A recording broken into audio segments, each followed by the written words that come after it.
I am Shahir, project management head at Jinko. So आज हमने जो वीडियो प्लान की है उसके अंदर जो मर्चेंट्स की प्रॉब्लम्स है उस पर हम डिस्कशन करेंगे कि क्या चैलेंजेस उन्हें फेस होते हैं, किस तरह हम उन चैलेंजेस को एड्रेस कर सकते हैं, एक उनका एंड टू एंड जर्नी को। सो आज जो मेरे साथ हैं Ubaid Arshad, the CEO of Zinco retail. मुझे ये बताएं कि हमने देखा है कि पाकिस्तान की मोस्टली ई कॉमर्स इंडस्ट्री जो है वो जिंको का एक प्रोडक्ट यूज कर रही है, और सेल के अंदर जो ऑर्डर्स का फ्लक्स होता है वो ब्रांड्स का एक्सेप्शनल हो जाता है। Like we have seen 100 plus order in a second तक भी आ रहे होते हैं ब्रांड्स के। तो हमने देखा है मोस्टली सॉफ्टवेयर यहाँ पे चोक कर देते हैं। तो how Zinco is managing all this flux? Okay, so I guess Shahid, so it's about कि आपका प्रोडक्ट कितना स्टेबल है, आपका जो आर्किटेक्चर है वो कितना स्ट्रांग है। वन सेकेंडली उसमें ये कि अब हमें करते हुए ये 3-4 साल हो गया। So from the day we started, और उसमें जो मेजॉरिटी जो हमारी टेक टीम है या जो ओवरऑल डिफरेंट डिपार्टमेंट्स हैं, स्पेशली क्योंकि प्रोडक्ट जो है वो टेक्नोलॉजी बेस्ड है। सो उसमें आई गेस के जो हमारे CTO हैं और जो हमारी बाकी टीम है, सो वो काफ़ी स्ट्रॉन्ग है उसके अकॉर्डिंगली कि उनको पता है what they are doing and how they need to manage all that stuff. फिर उसमें अब सक्सेस स्टोरी मार्केट में है हमारी कि जो पाकिस्तान में जो सबसे बड़ा ब्रांड है in terms of sale, like जो 100 करोड़ लाइक कुछ फ्यू आवर्स में करता है, और जो ऑर्डर वॉल्यूम है like it's more than 2 lakh 3 lakh order, ठीक है। तो उसको जब जिनको थ्रू आउट मैनेज करें, सो इट मीन्स कि हमारी टेक्नोलॉजी जो बहुत स्टेबल, और किसी भी प्रोडक्ट का पता चलता है कि उसके एनालिटिक्स कितने स्ट्रॉन्ग है। अगर आज तक हम 2 करोड़ से ज़्यादा ऑर्डर प्रोसेस कर चुके हैं, सो उससे ज़्यादा different connectivity, different integration, so I guess कि उसके ये सब जो है एक आई गेस के एक्सपीरियंस है। ये एक्सपीरियंस इसके पीछे एग्जिस्ट करता है, राइट टीम एग्जिस्ट करती है, ठीक है, अंडरस्टैंडिंग ऑफ मार्केट वो एग्जिस्ट करती है। सो वी नो एक्चुअली कि इन डेप्थ क्या क्या प्रॉब्लम्स हैं, कहाँ पे आ सकते हैं, और उसको हम प्रोएक्टिवली पहले लेके उसको मैनेज करते हैं। फिर उसमें वो जो certain software development life cycle के अंदर जो टेस्टिंग है, रिग्रेशन टेस्टिंग है, फिर उसके अंदर लोड टेस्टिंग है। So we have that all step in the software कि हमें अल्हम्दुलिल्लाह आज दिन तक तो हमारा अप टाइम है, दैट्स ऑल्सो वेरी गुड, और अभी तक हम कहीं पे चौक नहीं हुए। We have not face any incident जो इस चीज़ की तरफ इंडिकेट करे कि प्रोडक्ट की stability is a challenge. So I guess दुनिया में कहीं भी कोई भी प्रोडक्ट है किसी भी इंडस्ट्री के लिए, अगर वो एक सर्टन वॉल्यूम पे ग्रो करता है, सो इट्स अबाउट कि कितनी स्ट्रांग उसकी टीम है। टोटली एग्री, आपने पॉइंट बड़ा अच्छा कहा। जिससे मुझे लगता है आई थिंक जो होम ग्रोन प्रोडक्ट्स होते हैं ना, वो समझते हैं उस एरिया, उस रीजन की नीड्स को, और उसके अकॉर्डिंगली वो टेलर्ड बनाया जाता है, कस्टमाइजेबल।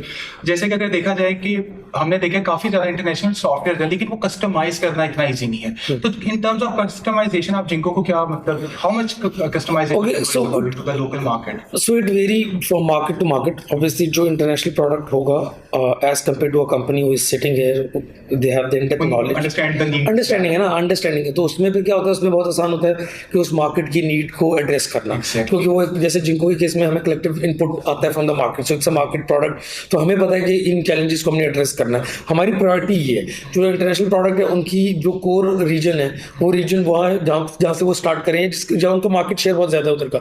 सो वो तो उस पर फोकस करेंगे, सो द थिंग इज हमें टेलर्ड होने का जो या फ्लेक्सिबल होने का की नीड इसलिए क्योंकि हमारी मेन मार्केट ये मार्केट है। सो हमारा फोकस भी इसी पे है। So we have that, we know this thing, we need to give that value to the merchant, क्योंकि हमारा तो जो सर्वाइवल ब्रेड एंड बटर या आप समझो कि जो कोर है वो यही है कि पाकिस्तान के मार्केट को सर्व करें। परफेक्ट। मुझे ये बताते हैं आपके मोस्टली आपने, क्योंकि you have been in this industry for so long, तो आपने क्या चैलेंजेस फेस किए हैं कि ब्रांड को क्या चैलेंज फेस होता है ड्यूरिंग सेल, ठीक है, in terms of that could be like inventory, order management. तो कोर उनके चैलेंजेस क्या और उसके सॉल्यूशंस किस तरह आप लोगों ने propose? Okay, so I guess कि देखो जिंको की जो बेस लाइन है वो तो हमेशा से एक ही रही है कि वन विंडोज सोल्यूशन, ठीक है, थ्रू आउट वो प्रोवाइड करना। कि अगर एक ब्रांड 1000 ऑर्डर ले रहा है और वो 10 पोर्टल खोलता है, 4 कोरियर के पोर्टल हैं, स्टोर फ्रंट पे वो ऑर्डर सेपरेटली मैनेज करता है, वेयर हाउस के लिए कोई सेपरेट स्क्रीन ओपन हो रही है, जो उसका ERP या पॉइंट ऑफ सेल है उस पर पंचिंग सेपरेट कर रहा है। सो कभी भी एफिशिएंसी टारगेट नहीं हो सकती, कभी भी वो सीमलेस प्रोसेस नहीं रन हो सकता। और जैसे जैसे आप स्केल करते चले जाओगे, समझ आज आपका 1000 ऑर्डर्स हैं, कल आपके 10,000 ऑर्डर हो जाएंगे, और वही एक सिंगल स्टोर है, सिंगल वेयर हाउस है, क्योंकि ऑनलाइन के केस में so this is the advantage ना, you do not have that geographical limitation location, कि आज आपकी वेबसाइट बनाए, आप पूरे पाकिस्तान से ऑर्डर लें, आप दुनिया पूरी में ऑर्डर लें। So you need such type of system जो आपको वन विंडो सोल्यूशन प्रोवाइड करें, आपकी मैन पावर प्रोड्यूस रहे, ठीक है। उसके बाद जो है आपकी जो विजिबिलिटी टू द सिस्टम वो स्ट्रॉन्ग रहनी चाहिए, और फिर कोरियर को काउंटेबल करना, जैसे जिनको ने वो चीज़ की। So you can have that idea कि एग्जैक्ट आपकी पोस्ट ऑर्डर जर्नी में क्या बॉटलनेक है, जिसको आप आइडेंटिफाई करें, मॉनिटर करें, स्ट्रैटेजाइज करें और एड्रेस करें। ओके तो एक मुझे इस पॉइंट पे बताएं कि जब सेल्स के अंदर तो ब्रांड्स का आपने बताया कि बहुत ज्यादा नंबर ऑफ ऑर्डर्स वो प्रोसेस कर रहे होते हैं, तो इसकी वजह से तो लीड टाइम भी बढ़ता है और इन्वेंट्री के भी इश्यूज आते हैं, तो इसको किस तरह मैनेज किया जाता है? देखो आई गेस ये बड़ा इंपॉर्टेंट क्वेश्चन है। उसकी रीज़न ये कि तभी जनरली जो हमारी मेजर मार्केट है, वो जो फैशन है, उसमें जो मार्केट में जो एक इन्फ्लक्स होता है सेल का, वो 2-3-4 सीजन्स ऐसे हैं, मतलब जो आते हैं जिसमें आपका फ्लैश फ्राइडे आ गया, आपकी हाँ इस तरह विंटर क्लियरेंस होगी, समर की क्लियरेंस होगी, कुछ नई न्यू लॉन्चेज होगी, सेल जो आती हैं वो इस तरह की होगी, जैसे आपकी 14 अगस्त वाली होगी जो इस इन ओकेजन पर आप देते हैं।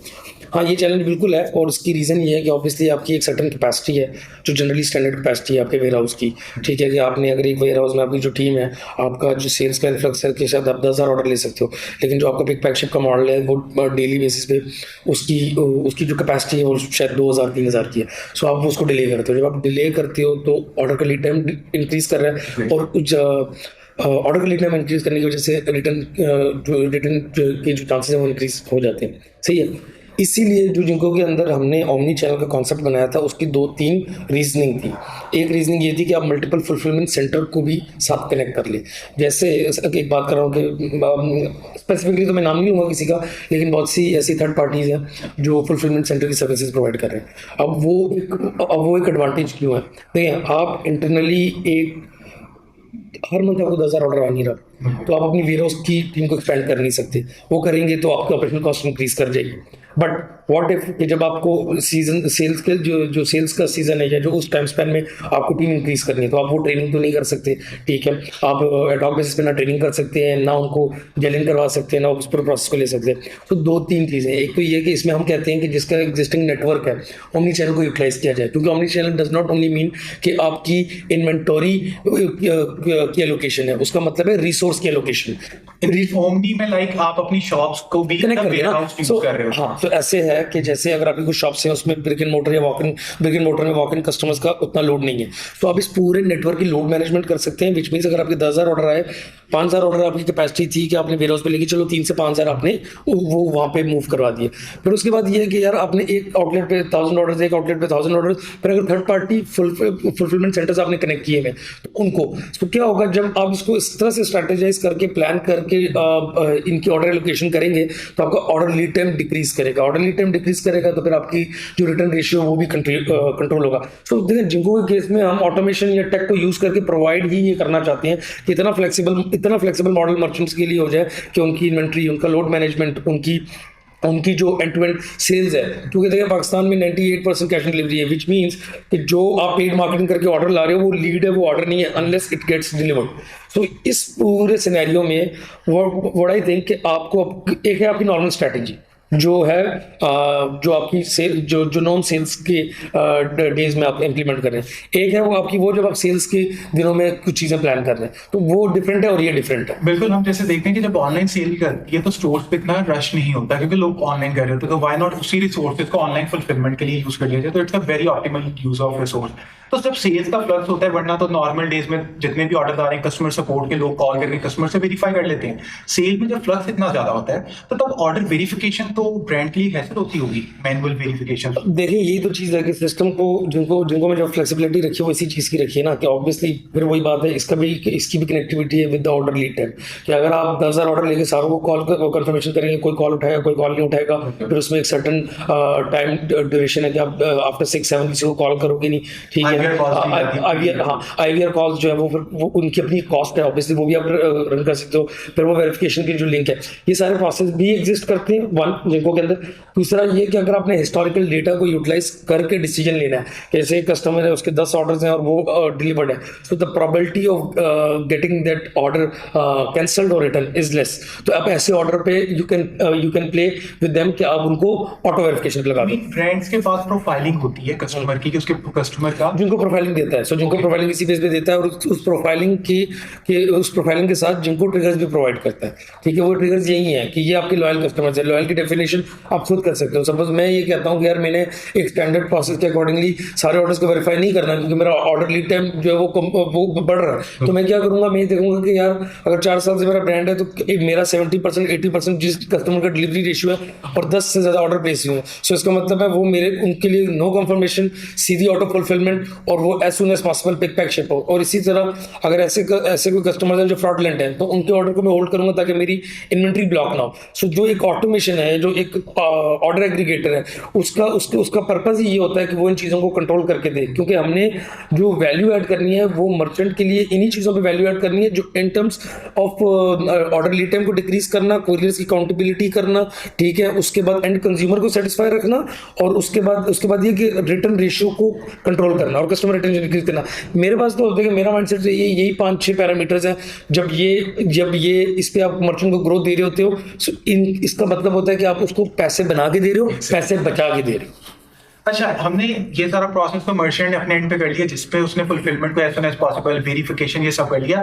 नेक्स्ट चैलेंज ये आता है कि सेल के अंदर कुरियर्स पे भी फ्लक्स बहुत ज्यादा हो जाता है।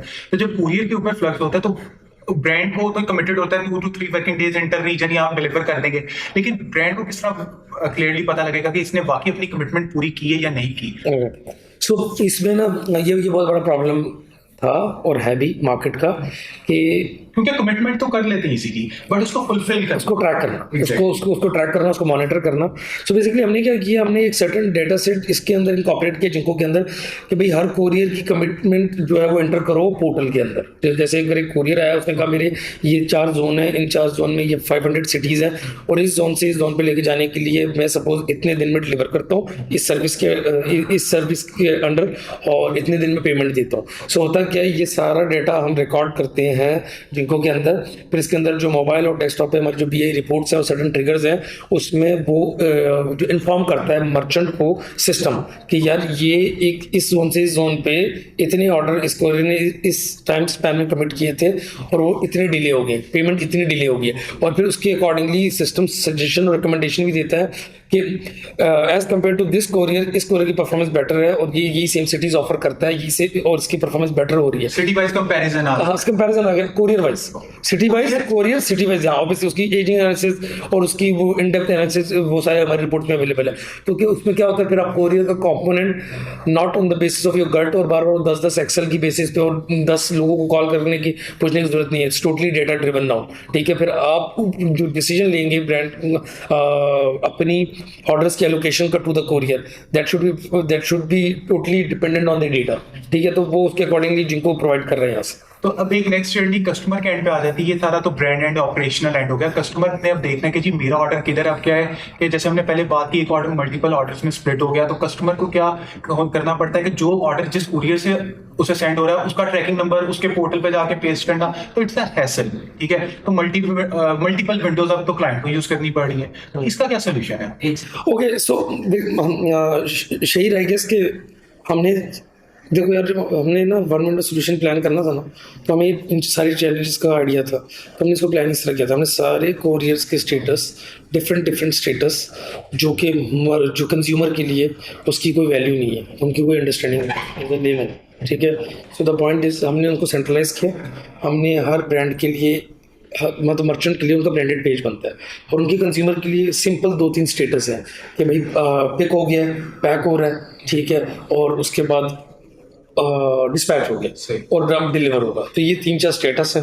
फिर इसको हमने इस तरह और इफेक्टिवली मैनेज किया है जिसमें हमने सिटी इशूज़ हैं उनको एड्रेस किया हुआ है। फिर उसके बाद इसी ट्रैकिंग के पेज पे जो कंज्यूमर है वो रिव्यू ऐड कर सकता है कोरियर का। ट्रैकिंग का पेज लाइक कोई? हाँ, ट्रैकिंग का पेज। सो वही ट्रैकिंग के पेज की बात करो ना, हमने जिनको के अंदर से हर मर्चेंट के लिए उनका ब्रांडेड ट्रैकिंग पेज अलाउ करते हैं जिसपे और उनको उसको एम्बेड करते हैं मर्चेंट की वेबसाइट पे, जिससे जिससे कंज्यूमर जो है वो थ्रू आउट जो भी उसने ऑर्डर के स्टेटस ट्रैक कर रहे हैं, रिव्यू देने हैं कोरियर के, रिव्यू देने हैं प्रोडक्ट के, या कोई भी सर्वे करना है तो वहाँ से इट्स पॉसिबल। ठीक है, तो उसको हमने इस तरह कर दिया कि पहले क्या होता था 4-5 कोरियर के डिफरेंट पोर्टल्स ओपन होते थे और उसमें 50 स्टेटस होते थे जिसमें कस्टमर को नहीं पता होता था इन स्टेटस का क्या मकसद है, क्योंकि वो तो उनके लिए जो उनके इंटरनल सिस्टम के स्टेटस है। एक लेमैन को तो नहीं पता कि इन ट्रांजिट का क्या मतलब है, किधर इन ट्रांजिट है, ऑर्डर का on hold in this facility, on hold in this facility. इस पे आपको जो कस्टमर है उसको तो नहीं पता ऐसे क्यों हो रहा है। ठीक है, इसमें ये सारी एसएल हमने जो है वो एलिमिनेट कर दिया मार्केट पे, फिर और इसको डायरेक्टली कनेक्ट कर दिया। फिर इसी तरह शिपर एडवाइस, तो कोरियर को तो मल्टीपल कोरियर को तो हमने इस तरह इन डेप्थ जो है ना मैनेज करके उसको सेंट्रलाइज करके जगहों के अंदर किया। So now it's like a one courier. क्या आपके लिए वो समझेंगे एक कोरियर है जिसके पीछे 10-15-20 कोरियर्स भी आप मैनेज कर सकते हैं। You do not need to open any portal of any courier, और आपका सारे स्टेटस सिंक है। शिपर एडवाइस होगी, आपकी रिवर्स पिकअप हो गया, जितनी कोरियर रिलेटेड कम्युनिकेशन है वो जिनको के अंदर से मैनेज हो रही है। सो आपकी मैन पावर भी रिड्यूस हो रही है, ठीक है, आपकी एफिशिएंसी भी इंक्रीज कर रही है, हाँ टाइमली इन्फॉर्म हो रहा है तो कस्टमर्स भी सेटिस्फाइड। जिस तरह हमने पहले डिस्कशन की तो आपने कुछ कहा कि अमेजोन की आफ्टर सेल सर्विसेज भी बढ़ी है, मतलब उनकी इवन सेल भी लगे तो आफ्टर सेल पॉलिसीज हैं, आप रिटर्न एक्सचेंज करा सकते हैं। लेकिन हमने पाकिस्तान में देखा है मोस्टली कि जब एक ऑर्डर, स्पेशली सेल्स में तो ये है नॉर्म है कि जब भी ऑर्डर आपको आ जाता है आप उसके बाद उसको एक्सचेंज या रिटर्न नहीं करा सकते, होता है कि साइज वगैरह गलत। तो ये बड़ा एक चैलेंज है जो कि हमारे पाकिस्तानी कस्टमर्स को फेस करना पड़ता है। यार उसमें पॉइंट सिंपल है कि पॉलिसी यहाँ भी एग्जिस्ट करती है, ऑटोमेशन नहीं एग्जिस्ट करती, ठीक है, जिस वजह से बहुत सा मैनुअल काम करना पड़ता है। अब हमने यही बात है कि हमने जो रिवर्स पिकअप ऑर्डर जनरेट होना विद इन वन पोर्टल, फिर उसके बाद यही है कि किस कोरियर से आया, किस कोरियर पे होना है, और जो कौन से कोरियर उसको अलाउ कर रहे हैं, ये सारी चीज़ें ऑटोमेटिकली हो रही हैं। फिर इसी के बाद कितना पार्शल रिटर्न करना है, कंप्लीट रिटर्न करना है, फिर उसके बाद अगर रिटर्न करके नया आर्टिकल डिस्पैच करना है और क्वालिटी एश्योरेंस होने के बाद करना है, रिसीव होने के बाद, मतलब पहले रिवर्स पिकअप रिसीव होने के बाद इसको लिंक करना है कि वो डिस्पैच हो, या फिर एक्सचेंज को ओपन प्रोवाइड करना है। तो ये क्या हो रहा था, पहले ये काम या तो मैनुअल, बहुत ज़्यादा मैनुअल हो रहा था, या डिफरेंट स्क्रीन्स पे हो रहा था, इसमें कोई टेक्नोलॉजी एग्जिस्ट नहीं करती थी। सो this is something which is part of the post order journey, so it should be with in the system. तो हमने इसको विद इन सिस्टम इस तरह कर दिया है कि अब एक ऑर्डर की जर्नी खाली डिलीवर्ड या रिटर्न होकर खत्म नहीं होती, उसका पार्शल रिटर्न होना, रिटर्न होके एक्सचेंज होना, पार्शल एक्सचेंज होना, रिवर्स पिकअप जनरेट होना, और ये सारे जितना प्रोसेस है ये भी अब जिनको के अंदर ये हम मैनेज करके दे रहे हैं। परफेक्ट। तो मतलब एक एंड टू एंड मसलों से लेके उसके एंड यूजर का और देन एक्सचेंज तक एंड टू एंड एक पूरा ecosystem.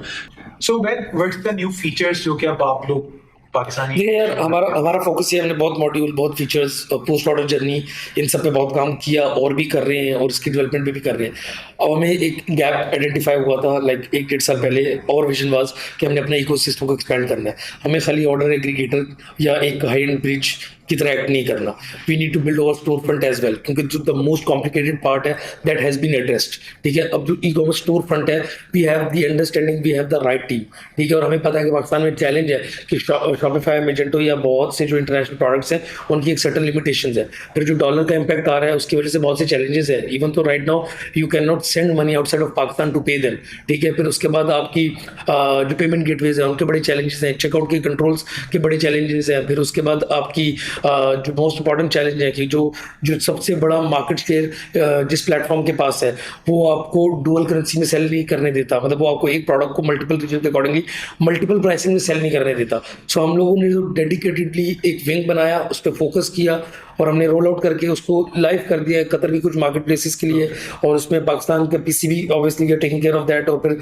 We have a plan कि हम within 1 year more than जो है वो 30-40% ऑफ द मार्केट को पाकिस्तान के नेटिव सोल्यूशन पे, जो जिसकी टेक्नोलॉजी भी मॉडर्न है, अपडेटेड है, वन सेकेंडली वो डे 1 पे there is no concept of basic third party plugin कि वो आप लो बार बार लो। सो वो सारा पैकेज इज कंप्लीट, ताकि उसमें फ़ायदा क्या होगा, उसमें फ़ायदा ये होगा कि वो native solution it's design according to the Pakistan e-commerce challenges जो डे 1 पे उसको एड्रेस करेगा, स्केलेबल है, उसमें कोई चैलेंजेस नहीं है। तीसरा, हाँ, क्योंकि हमें पता है what is the current situation of Pakistan when it comes to the pricing thing, क्या जो इकोनॉमिकली उसको इफेक्टिव करने के लिए हमने उसको प्लान इस तरह किया है कि वो combination of Zinco and that storefront हम ओवरऑल जो मर्चेंट की प्राइसिंग है उसको रिड्यूस करके 15 to 25% पे लेके आएंगे विद एडिशनल फीचर्स। जैसे with additional features one thing कि जिसमें आपकी आपकी जो ये लॉयल्टी प्रोग्राम हो गया, आपकी डिजिटल वॉलेट्स होगी, आपकी मार्केट प्लेसेस के लिए सेलर सेंटर की एंड टू एंड मैनेजमेंट वो इसके अंदर एग्जिस्ट करेगी। फिर उसके बाद ये कि आपकी अगर मल्टीपल रीजन्स के लिए वेबसाइट्स हैं कि आपने यूएई के लिए सेपरेट करनी है और यहाँ आप अगर एक प्रोडक्ट 10 रुपये का बेच रहे हो, यूएई में आप उसको 30 रुपये का बेचना चाहते हो, तो वो सारी चीज़ें यहीं पे एंड टू एंड मैनेज होगी और इट्स वेरी इजी।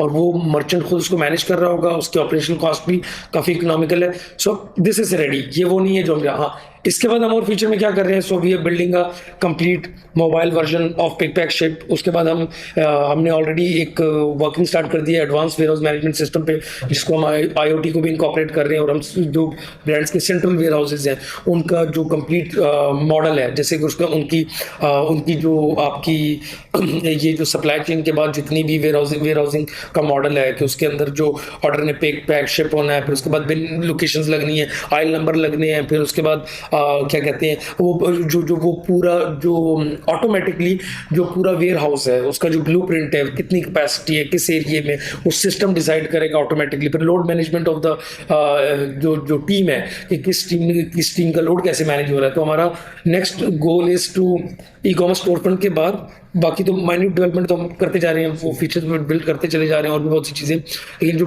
बड़ा गोल है वो जो बिगर गोल इज के हम advance warehouse management system IoT और हार्डवेयर को यूटिलाइज करते हुए, जहां 1 घंटे में अगर 2000 ऑर्डर निकलते हैं तो उसको इस तरह उसकी एफिशिएंसी इंक्रीज करते हैं कि 1 घंटे में 10,000 ऑर्डर निकले। ठीक है, और उसको कॉस्ट इफेक्टिव भी करना है और ये सारी चीज़ें, क्योंकि व्हाट आई सी कि बिजली की कॉस्ट आपकी ज़्यादा है, इलेक्ट्रिसिटी कॉस्ट ऊपर जा रही है, फ्यूल कॉस्ट ऊपर जा रही है, जो आपकी रेंटल है वो भी ऊपर जा रहा है, रियल एस्टेट भी ऑब्वियसली वो एक्सपेंसिव होता जा रहा है, और फिर आपकी ज्योग्राफिकल लिमिटेशन भी है। तो एक आउटलेट कितना सस्टेनेबल रहेगी?